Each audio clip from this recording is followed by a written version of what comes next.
The caliber of Dragon Ball Sparking Zero players online certainly rises to power levels that approach and well exceed 9,000. We already have 2 guides covering basic and advanced tips for solo play, but if you're looking to take your skills online and test yourself in ranked matches, you might want some of these extra advanced tips and strategies.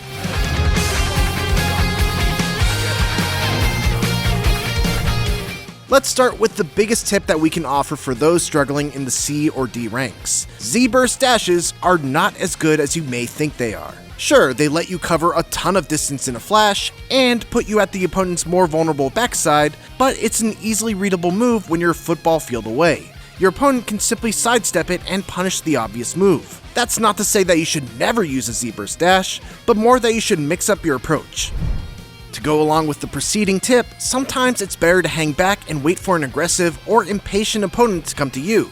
You don't need to rush into an engagement. In fact, it can often be better to play it slow, charge up in short bursts, and have your thumb on the dodge button, ready to step out of the way of your opponent's approach. What you never want to do is let your opponent get away with charging up their ki for free. If they just hold down the ki charge button, make them pay for it with their health by shooting them with basic ki blasts. With many characters, you can even combo into rush attacks after landing a flurry of ki blasts, which makes it a great approach option. Be aware that a common tactic is to get people to commit to a Z-burst dash by baiting them with a ki charge, so be careful about dashing in when your opponent starts to charge. Remember this combo that I showed in my previous video?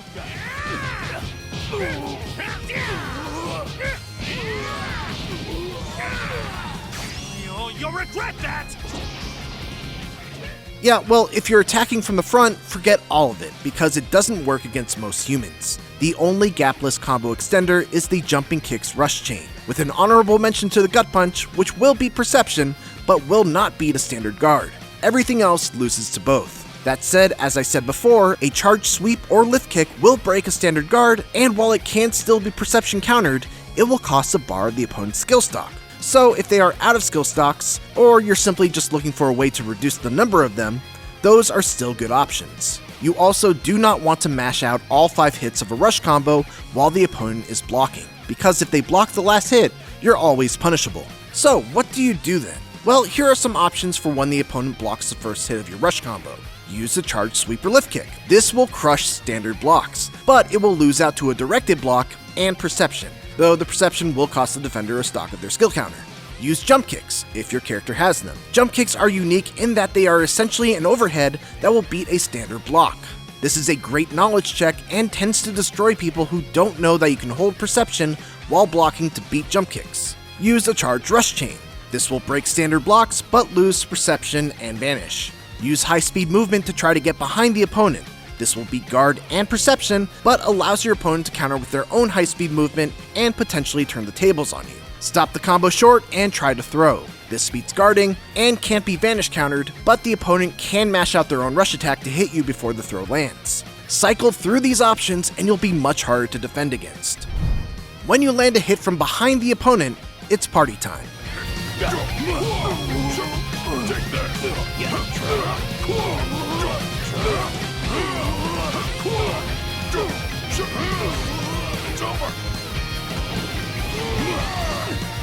Dodge this.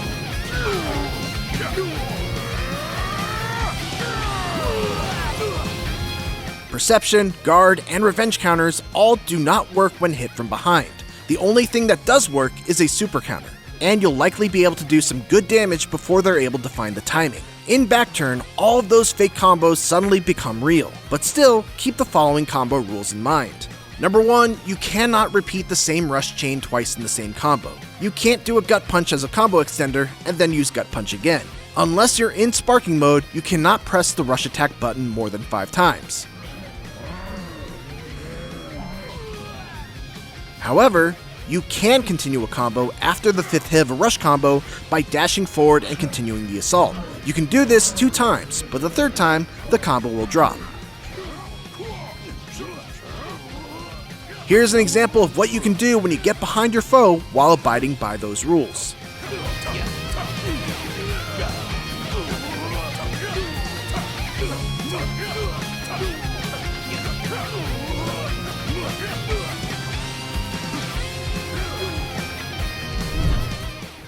One thing that many players online love to do is just throw blasts outside of combos like a Hail Mary. Unfortunately, it's harder to dodge these than you might think.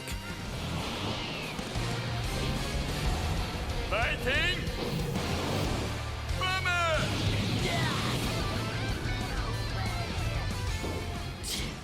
But here are some tips. If there's plenty of distance between you and your enemy, the best way to avoid these is just simply to dash away.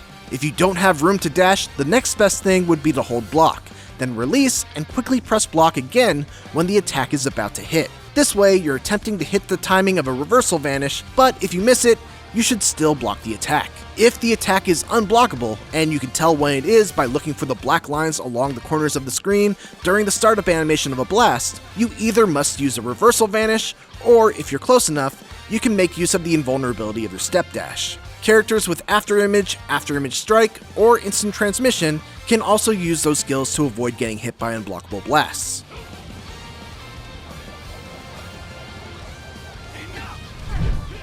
One of the most annoying skills you'll almost certainly have to deal with when you start playing online is Afterimage Strike. This is a 3-skill counterstock buff that many low DP cost characters have that essentially makes them unhittable by rush attacks and blasts, as they will simply vanish out of the way automatically. It also lasts for a whopping 15 seconds, has no visible tell or activation, and has virtually no drawbacks at all. The unfortunate answer to, so how do I deal with it, is basically to try to wait it out. Pay attention to their skill counter and start counting down from 15 once you see their skill stocks drop by 3. Try to keep your distance, punish predictable zebra stashes with throws, and use basic key attacks to rack up some damage. If you get the chance, you should try to get into sparking mode, either with a skill that lets you into the mode instantly, or charge up into it after knocking the enemy away with a reversal. When in sparking mode, keep your opponent locked down with key blasts to not only deal damage, but also burn the amount of time they have left with the buff active. These 10 characters have Afterimage Strike: Goku GT, Goku Teen, Gohan Kid, Krillin, Super Saiyan Vegito, Videl, Master Roshi, Pan, Dabura, and Zamasu. Anytime you see one of these characters show up, you can bet that they'll be looking to use Afterimage Strike as soon as they hit 3 skill counter stocks. We're not going to tell you that you need to play an on-meta team in order to succeed in Sparking Zero, but at the very least, you should be aware of what is considered strong and why. And the answer to what is currently considered strong is 4 to 5 person teams, characters with Afterimage Strike, characters with unblockable supers, giant characters, and Yajirobe. 4 and 5 person teams are exceptionally good because of how strong tagging characters in and out is. Unlike many other tag fighters, you can't punish someone for just tagging in a character in Sparking Zero. Instead, it's a risk-free way to bench injured fighters and bring in a fresh one, while all the bench characters regain health. If you're good at making sure you swap a character out as soon as you're able, it will be hard for your opponent to maintain a life lead over you by the time the timer runs out, especially if you also have Yajirobe, who we'll get to in a sec. We already talked about Afterimage Strike, but it's especially annoying because so many low-cost characters have it, allowing you to assemble a full team of 4 or 5 characters, with each of them having access to Afterimage Strike. Characters with unblockable blasts are hugely annoying to deal with, because all they have to do is get really close to you and use their blast. The only way for you to avoid it is by timing a very precise vanish or quickstep. Notable fiends in this category include Krillin with his Destructo Disc, Future Trunks from Super, Full Power Final Form Frieza, Legendary Super Saiyan Broly,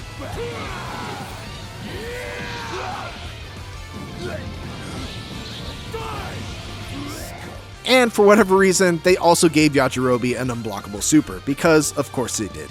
Giant characters are gigantic knowledge checks, and even if you do know how to deal with them, it still doesn't make it easy. Their Dragon Dashes are unblockable attacks and deal huge chunks of damage, though they can be perception blocked. They have super armor against most of the cast, they can't be thrown, and their throws cannot be broken. Your best option is to use your mobility to get behind them with a character that's powerful enough to break their super armor. And finally, there's Yajirobe, who we have a whole separate video about.